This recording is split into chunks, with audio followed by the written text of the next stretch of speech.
天氣逐漸轉涼，華仔繼續為大家發掘紐約隱藏美食。今次我哋嚟到布碌倫嘅 N 車 Fort Hamilton 地鐵站對面嘅大滿屋壽司，一間以新鮮刺身、創意壽司同熱湯拉麵見稱嘅日式料理店。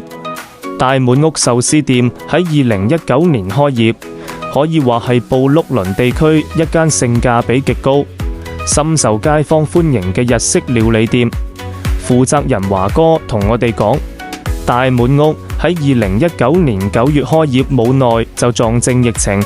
提起當年嗰段日子，華哥感觸良多。雖然環境艱難，但因為出品穩定、食材新鮮，唔少街坊試過一次之後就變成熟客。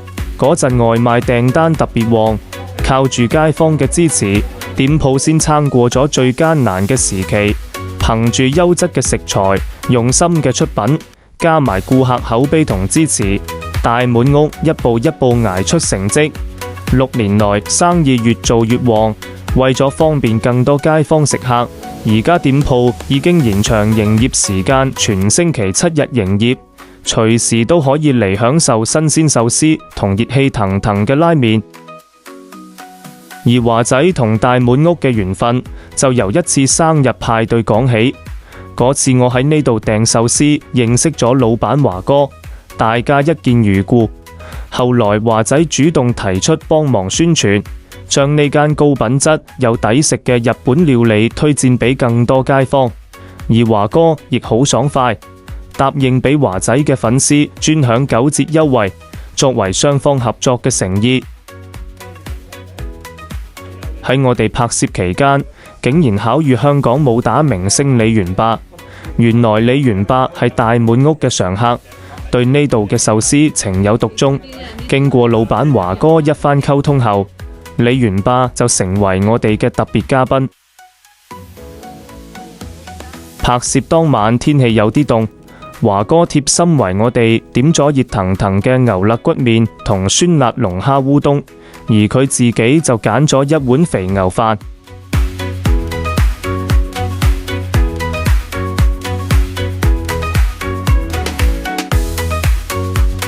大滿屋嘅酸辣龍蝦烏冬，湯底酸辣開胃，帶住陣陣龍蝦鮮香；而烏冬麵勁到彈牙，一啖湯一啖麵，再配上鮮甜肥美嘅龍蝦肉，酸、辣、鮮，完美融合，滋味十足。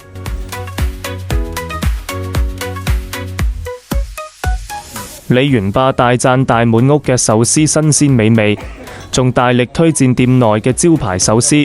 席間佢興致勃勃同我哋分享當年與周潤發、李修賢、李治等影壇前輩合作拍攝《老虎出更》時嘅趣聞軼事。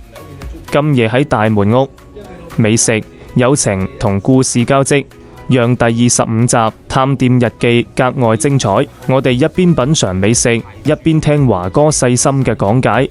華哥講正宗壽司嘅靈魂唔在於價錢高低，除咗食材一定要新鮮講究之外，更重要嘅係壽司飯同醋嘅黃金比例，再加上師傅喺刀工同擺盤入面傾注嘅心思同匠藝，呢度每一啖都係一種味覺享受，亦係對地道日式風味嘅堅持同尊重。